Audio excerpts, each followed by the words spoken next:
বকখালি ভ্রমণে আসলে এক অন্যতম দ্রষ্টব্য ফ্রেজারগঞ্জ।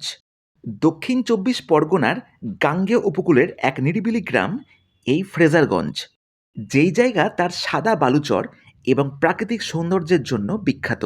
জানা যায় ইংরেজ শাসনকালে ১৯০৩ থেকে ১৯০৮ সাল পর্যন্ত বাংলার লেফটেন্যান্ট গভর্নর ছিলেন স্যার অ্যান্ড্রু ফ্রেজার সাহেব। তিনি এই জায়গার প্রাকৃতিক সৌন্দর্যে এতটাই বিভোর হয়েছিলেন যে নিজের থাকার জন্য একটি বাংলো বানিয়ে ফেলেন এখানে। কিন্তু বহু প্রাকৃতিক দুর্যোগের ফলে আজ এই বাংলো ধ্বংসপ্রাপ্ত, যার কিছুটা অংশ আজও দাঁড়িয়ে আছে বহু ইতিহাসের সাক্ষী হয়ে।